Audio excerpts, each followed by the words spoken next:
왓츠파세요. This is Batu. 예전에 좌파와 우파에 대해 다뤄달라는 분이 계셨었는데 좀 고마웠어요. 꽤나 민감한 주제인데 제가 뭐라고 구독자 꼴랑 200~300일 때 물어봐 주셔서 뭔가 좀 감사했습니다. 이번 시리즈는 사회 입문생을 위한 정치 성향 탐구입니다. 유튜브는 방구석 여포부터 한가닥 하는 전문가들까지 공존하는 곳이라 많이 조심스럽습니다. 그래서 영상에 들어가기 전에 목적을 확실히 하려 합니다. 영상의 대상은 고졸 수준의 이해와 지식을 가진 사회 입문생이고, 주제는 본인만의 다차원적 정치 성향을 정립해야 하는 이유와 그걸 돕기 위한 배투의 참고자료 소개입니다. 제 생각에 사회에 나갈 수 있는 상태라 하는 것은 자기 삶에 대해 스스로 책임질 의향이 있고, 그럴 수 있도록 어느 정도 자신을 잘 준비시켜온 상태를 뜻합니다. 그런 사람이 자신의 정치 성향을 정립해야 하는 이유는 첫째, 자신을 돌아보고 나에게 맞는 방향을 찾으면 안정적인 기준을 정립할 수 있고, 둘째, 그러한 기준을 세우는 과정에서 느끼는 한계를 겸손함으로 승화시켜 계속 배우고 받아들일 수 있는 정치하지 않은 마음을 갖는 것과, 셋째, 살면서 복잡하고 다층적인 사회적 문제에 직면했을 때 사고의 시작점을 준다는 점이죠. 그렇다고 이게 좌파나 우파 중 하나를 고르라는 강요도 설득도 아닙니다. 영상은 시청자가 시사와 정치에 어느 정도의 관심과 고등학생 수준의 지식을 갖고 있다는 전제로 풀 거지만, 본인은 나이가 많은데 모르는 게 많이 나온다고 그게 잘못된 건 아닙니다. 관심이 없었거나 기회가 없었거나 단순히 먹고 사는 게 바빴다 하면 당연한 거죠. 나이가 어찌 됐든 이제부터라도 기본 지식 탄탄히 쌓고 주위를 잘 관찰하고 세상에 대한 질문만 차곡차곡 모아가도 훌륭한 겁니다. 이번 시리즈는 4개의 영상인데 여러가지 학파와 학설이 등장할 겁니다. 주제가 주제인 만큼 각각 대조되는 학파나 학설 등을 스펙트럼에 배치할 거지만, 굳이 이분법적 해석만이 옳다는 논조는 아니고요. 사고를 돕기 위해 그렇게 배치를 하더라도 그 위치들이 절대적이 아니라는 점 기억해 주시고요. 추가로 각 학설이나 사상이 시대를 거쳐 오늘날에 와서는 어떻게 변했는지 그 역사까지 다루진 않을 겁니다. 현재 우리 주변에 보이고 있는 사상과 개념들의 뿌리적 바탕을 소개하고 사고의 시작점을 공유하는 것이 목적이니까요. 이거 다들 아시죠? 이 영상도 이것과 같습니다. 그냥 게이트웨이입니다. 여기서 어디로 가고 어떻게 가는지는 본인의 태도와 역량에 달린 겁니다. 제가 소중한 영상 시간 까먹으면서 자꾸 강조하는 이유는, 배경 설명을 하려면 당연히 여러 자료를 부분 인용해야 하는데, 고고한 옛날 사람이 한 말을 부분 인용한다는 게 권위적으로 보일 수도 있고 엘리티즘의 양상을 띠기 쉽다는 거 잘 압니다. 그리고 여기저기서 퍼오면 내 입맛에 맞는 자료를 취사 선택해서 오역이나 왜곡의 가능성도 높아집니다. 그래서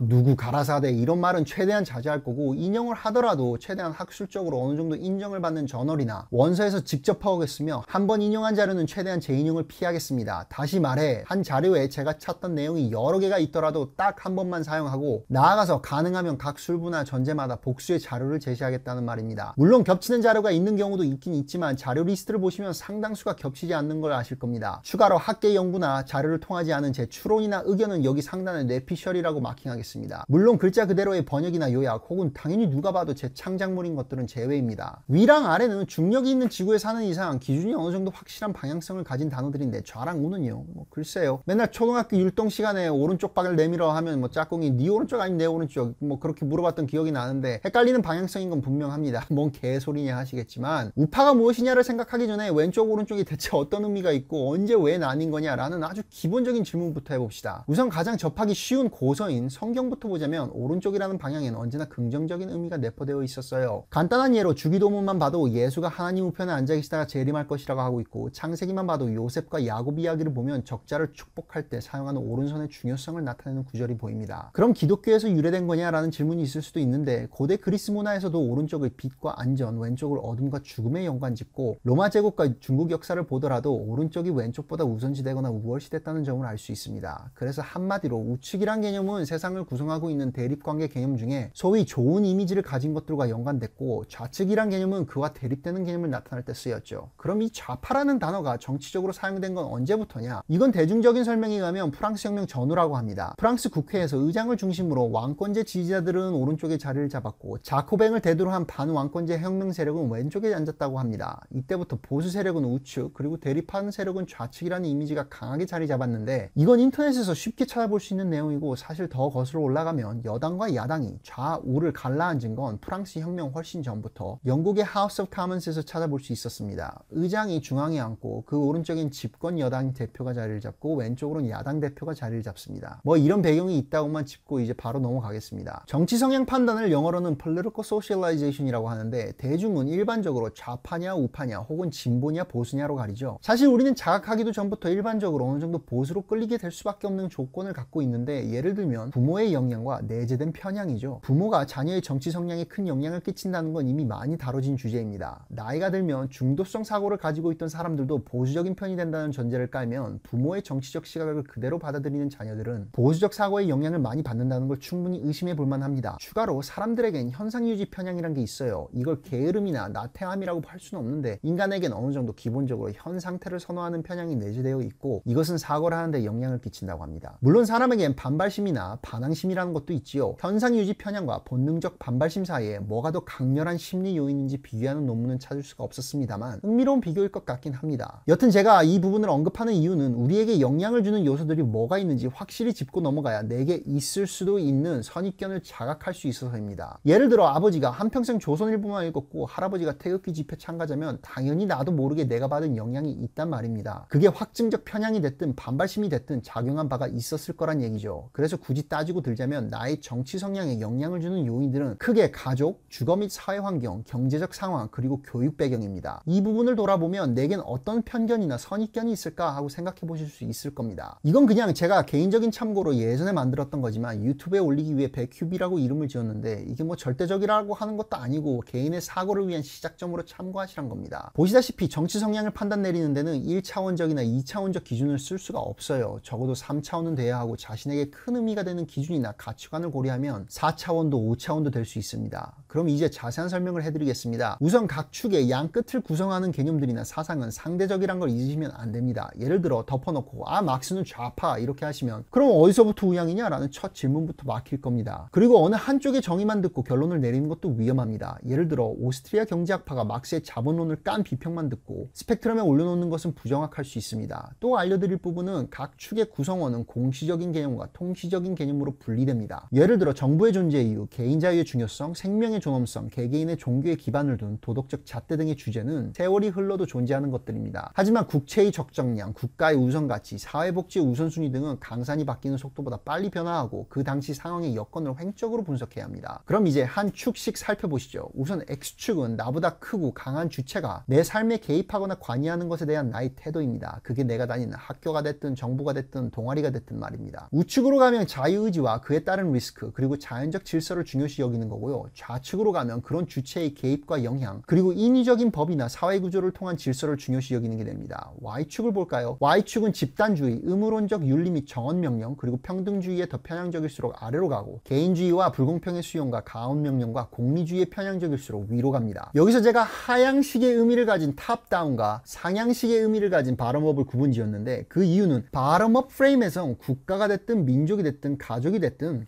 어떤 집단도 나라는 존재부터 출발하고 내가 가장 우선시되지만 탑다운 프레임에서는 내가 속해 있는 집단의 정체와 방향이 나를 정의 내리는 시발점이 된다는 의미에서 구분지은 겁니다. 마지막으로 Z축인데요. 여기선 보수와 진보를 사전적 뜻으로만 보시면 안 됩니다. 코페르니쿠스와 갈릴레오가 지동설을 주장했을 때 안 믿었던 사람들을 다 꼴통 취급하는 것은 합리적일까요? 그래서 이 축은 설명하기 어려운 종교나 신념이나 개인 경험에서 비롯된 자아를 형성하는 가치관도 담당합니다. 예를 들어 저는 개인적으로 일반적인 가정에서의 물리적 노역은 아버지가 주담당이고 집 문을 고친다든지 배수관 교체를 한다든지 정서적 조화의 주담당은 어머니라고 생각하는데 뭐 이것도 예를 들어 슬퍼서 울 때 같이 울어준다든지 뭐 악몽을 꿔서 울면 포근하게 달래준다든지 뭐 저의 이 가치관이 잘못됐다는 실증적 연구가 있는 것도 아니고 반대로 저도 제 경험적 주관을 남에게 강요할 마음이 없습니다. 그런 지극히 나만의 개인적인 가치관을 이러쿵 저러쿵 바꾸려는 건 진보고 뭐 유지하겠다는 건 보수인 거죠. 그렇다고 저는 또 제 딸이 배관 렌치가 무겁거나 장작 패는 게 힘들다는 이유로 하기 싫다고 하는데 남녀는 평등하다는 이유로 강요할 사람도 아니고 제 아들이 핑크색 셔츠가 좋다는데 사내 새끼는 그런 색을 좋아하면 안 된다고 하는 마인드도 아닙니다. 자기가 밥값 할 수 있는 일을 하는 것과 원하는 색의 셔츠를 입을 자유를 존중하기 때문이죠. 그리고 제가 개인 자유에 비중을 크게 두는 성향은 여러 축에서 작용을 합니다. 이 축이 담당하는 또 다른 개념은 말 그대로 사회와 인류가 나아가는 방향에 대한 태도를 담당합니다. 우선 17세기부터 18세기의 계몽시대를 거쳐 인류가 형이상적 종교 중심의 무지 상태에서 실증적 이성 중심의 개화된 상태로 진보했죠. 그래서 예를 들어 종교적 교리보단 과학적 관찰이, 세습적 권위주의보단 개인의 자유가 중요시 됐잖아요. 그로부터 몇백 년은 흘렀지만 오늘날에도 이런 진보적 시도나 노력은 다른 관례라든지 전통이나 고정관념 등을 대상으로 현재도 이루어지고 있고 바꾸고 앞으로 나아가야 할 것들에 대한 태도를 담당하는 겁니다. 어떤 철학자는 이러한 진보는 사회가 야만적 상태에서 문명적 상태로 움직이는 것이라고 했고 또 다른 철학자는 인류가 진정한 자유를 향해 나아가는 것이 진보라고 했으며 또 어떤 경제학자는 인류가 갈등이 가득 찬 위한 계급 사회에서 사유재산이란 개념이 존재하지 않는 평등적 공산주의로 진보할 것이라고 했습니다. 이 축에 대한 가장 큰 비평은 통시적인 사회 움직임에 대한 태도와 공시적인 개인 가치관을 분리해야 하지 않냐라는 고민입니다만, 제가 그걸 굳이 분리하지 않은 이유는 두 가지입니다. 우선 제가 자아고찰을 통해 어떤 생각을 하더라도 그걸 현실 삶에 반영하기엔 사회적 영향이 크기 때문에 뗄래야 뗄 수가 없습니다. 그리고 두 번째로는 저는 인간이 좀 반작용적 생물이라 생각하기 때문입니다. 다시 말해 사고의 흐름은 지극히 상대적이니까 오늘날의 나는 이런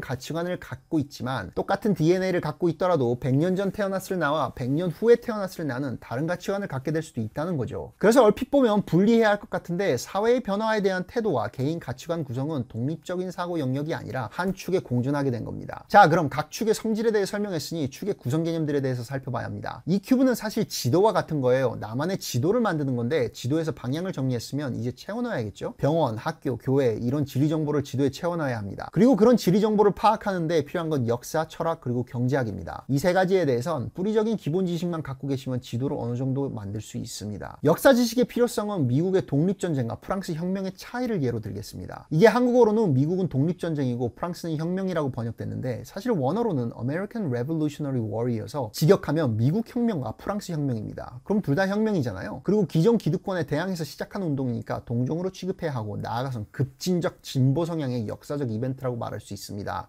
라고 하면 배투 병신이죠. 이 두 사건을 똑같이 기득권에 대한 대항으로만 보고 급진적 진보의 산물이라고 단정 지어버리면 일제강점기 때의 독립운동도 좌파운동이고 마틴 루터 킹은 공산당이며 또 메이지 유신은 극좌혁명이 되는 거죠. 엄청 비약하긴 했는데 무슨 말인지 감은 대충 오시죠. 그럼 미국 혁명은 프랑스 혁명과 뭐가 다르냐? 근본적으로 두 부분이 달랐습니다. 첫 번째로 미국 혁명은 미국인들의 이미 존재하던 삶의 방식과 그 사회의 가치관을 지키기 위해 날이 다르게 강도가 심해지던 영국의 폭정에 대항한 혁명이었고, 프랑스 혁명은 새로운 것을 창조하기 위해 사회의 계층 구조를 파괴하려는 전쟁이었죠. 물론 미국의 독립파에서도 프랑스의 혁명파와 비슷한 성향을 보이는 급진적 분자들이 있었다는 사실은 밝힙니다. 그리고 독립파는 독립을 반대하는 왕실 충성파에게 테러도 하고 못된 짓도 많이 했습니다. 하지만 전쟁의 비극을 갖고 보수와 진보를 나누는 게 쟁점이 아니라 그 혁명의 방향과 방법을 주도한 주류 세력이 어떤 성질을 갖고 움직였냐입니다. 두 번째로 미국 혁명은 정치 집단의 이념 선전이 혁명의 주 방법이 아니었습니다. 다시 말해 영국군을 몰아내는 게 주 방법이었지 독립을 반대하는 사람들의 씨를 말리는 게 주 방법이 아니었단 말입니다. 그래서 이미 존재하던 사회 구조와 구성원에 있는 그대로를 최대한 보존하는 것에도 비중을 뒀는데, 예를 들어 미국 헌법의 아버지 중 한 명이자 3대 대통령 토마스 제퍼슨은 열렬한 독립운동가였지만 본인 스스로도 자신의 사회의 고유 가치를 보존하기 위해 독립운동을 했다고 말했고요. 실제로 미국은 독립 후에도 제빵사는 빵 굽고 군인은 총 쏘고 의원은 정치하는 삶을 이어나갑니다. 독립에 반대했어도 무력 반대를 하지 않은 사람들은 독립 후에 미국에 남아 미국 시민이 될 수 있는 선택권이 주어지지만, 프랑스는 테러를 통해 인민의 적으로 간주되는 모든 일을 숙청하는 전체주의로 변형합니다. 나아가 프랑스는 거기서 머물지 않았고, 다들 아시다시피 자유평등 박애라는 구호를 앞세워 전 유럽을 휩쓸죠. 이런 행보가 왜 보수 정신의 정반대고 진보적인 발상이냐면, 남에게 변화를 강요하기 위해 침략하는 건 말이 된다 해도 살던 대로 살라고 강요하려고 침략하는 것 자체가 말이 안 되잖아요. 프랑스 혁명이 근본적으로 미국 혁명에 비해 과거 청산에 얼마나 비중을 뒀는지 또 예를 들자면, 우리가 흔히 아는 12진제 시계나 달력 있죠. 프랑스는 혁명을 통해 그것조차 바꾸려고 했죠. 기존 사회문화 가치를 내재하고 있다는 판단하에 그레고리력을 혁명의 이름으로 청산하고, 인민의 실용성과 편의 최우선이라는 명분으로 각 달의 명칭도 바꿉니다. 하지만 이게 얼마나 아이러니했냐면, 그토록 평등을 외치면서도 파리의 계절만을 고려한 탓에 먼 지방이나 프랑스 지배하에 다른 식민지의 사정은 전혀 고려하지 않은 파리 중심적 장명법이었죠. 여기까지 듣고 나면 그럼 프랑스 혁명도 인간의 본질적인 권리나 존엄성을 보존하기 위해 한 혁명이니까 보수적인 거 아니었냐라고 물으실 수도 있는데, 그래서 이 이야기를 계몽시대 기준으로 시작한 겁니다. 사고의 자유나 법 앞에 평등할 권리 같은 건 보수든 진보든 기본으로 깔고 가는 겁니다. 자, 이제 역사를 알아야 하는 이유가 조금은 감이 오시나요? 짧게 재정리하자면, 겉보기엔 비슷해 보이는 역사적 사건들도 다층적으로 접근하면 급진성과 극단성의 정도의 차이가 있고, 더욱 나아가선 본질 자체가 보수 성질이 있을 수도 있고 진보 성질이 있을 수도 있다는 거죠. 물론 이러한 해석들은 계몽시대에서 비롯된 사상에 의거해서 시대적인 해석을 통해 봐야 한다는 주의를 다시 한번 드립니다. 다시 요약하자면, 인간의 자유를 향한 열망을 전제로 깔고 목적의 본질과 수단의 성질을 들여다보면 역사적 사건들에서 보수와 진보의 차이를 나눌 수가 있습니다. 제가 미국 혁명과 프랑스 혁명을 예로 들어서 제가 무슨 보수를 빠는 사람으로 들릴 수도 있는데, 그런 오해는 마세요. 우리가 무상으로 평등한 교육 과정을 밟을 수 있게 해주는 시스템은 우파 경제학의 산물이 아닙니다. 지금 교육의 중요성이나 공교육 시스템의 효율성을 말하는 게 아닙니다. 말 그대로 평등한 교육 과정이 무상으로 의무화된 시작된 계기 자체를 말하는 겁니다. 획일적인 교육 과정이 좋냐 안 좋냐, 공교육 시스템이 효율적이냐 비효율적이냐는 완전히 다른 주제입니다. 그리고 지금은 뜨거운 감자가 됐지만 최저임금도 극우 오스트리아 학파가 지배하는 세상에선 존재하지 않을 겁니다. 기초생활보장제도나 산재보험제도 그리고 누진소득세는 진보가 쟁취한 성과물입니다. 뭐 그래도 굳이 뭐 큰 역사적 이벤트를 대라고 요구를 한다면 뭐 미국 남북전쟁을 대겠습니다. 제가 이 주제에 대해 말할 때 보통 학생들은 되게 두 번 놀랍니다. 노예 해방 선언을 한 링컨과 노예 해방을 지지한 정당이 보수파였다고 하면 처음 놀라고, 하지만 노예 해방 지지 정당이 보수파란 이유 하나로 이 자체를 보수 성향의 사건이라고 단정 지을 수 없다고 하면 두 번째로 놀랍니다. 그럼 배투, 노예 해방도 흑인이 인간으로서의 자유를 주장한 거니까 보수 아닌가요? 라고 할 수 있는데, 다시 한번 말씀드리지만 그게 바로 공시적 해석도 중요한 이유입니다. 그 당시 백인은 흑인을 동급 인간으로 보질 않는 사람이 많았죠. 그러니까 노예제도 자체가 존재했던 거고, 그리고 그런 고정관념이 얼마나 강했으면 노예제도가 폐지되고도 그런 인식이 100년 가까이 사회 각층과 법체계 곳곳에서 보였겠어요. 하여 당시엔 그런 기본적 인권조차 허락할 수 없는 인간 이하의 생물을 이젠 인간으로 대하자라는 논조는 지극히 진보적인 거였죠. 아이러니한 것은 당시 남쪽에서 노예제도 유지를 찬성하던 진보진영 민주당 의원들이 부르짖던 것은 사유재산의 보호와 권리였는데, 노예들을 사유재산이라고 한 사람부터 노예들로부터 나오는 경제적 이득에 대한 권리를 외치는 사람까지 있었고, 어떤 농장주들은 노예 해방과 흑인 인권 자체에는 반대하지 않지만 노예 해방으로 인한 경제적 손실에 대해서는 정부가 배상을 해줘야 한다는 주장도 있었어요. 근데 사유재산의 무조건적인 보호와 자연질서에 기인한 분배의 선호는 어느 쪽으로 갈수록 두드러지죠? 맞습니다. 개인자유지상주의와 고전파 자유시장 경제학으로 갈수록 그런 사상의 선호도가 짙어지죠. 그래서 당시 진보진영 민주당은 보수당보다 뭐 더 극우였다고도 할 수 있겠네요. 같은 맥락에서 더욱 아이러니한 예를 알려드릴게요. 평등을 인간의 본질적 권리라고 외친 계몽시대 철학자들조차도 당시엔 흑인과 여성을 자기들 아래로 두는 발언을 많이 했습니다. 요지는 이런 개념들은 시대적 지식을 기반으로 해석해야 한다는 거고, 그래서 역사를 아셔야 한다고 하는 겁니다. 사실 저는 직업상 많은 전제들로 만든 모델을 한 번에 수치화하는 일을 합니다. 그렇다고 수학으로 끝장 보는 분야는 아니고요. 주로 거시적 경제 수치들과 미시적 기업 구조 및 세법 관련 전제들을 다룹니다. 그래서 제가 제 자신이나 타인의 작업을 평가할 땐 전제들과 모델을 뒷받침하는 사고와 주관을 평가해야 할 때가 많은데,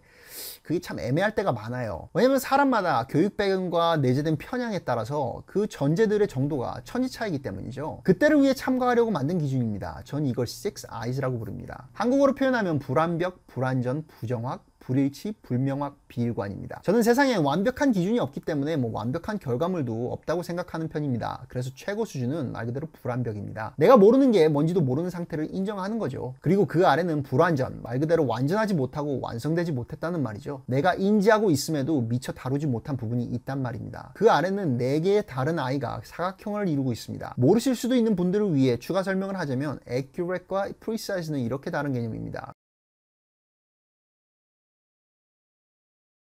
그리고 consistent와 coherent는 이렇게 다른 개념이고요.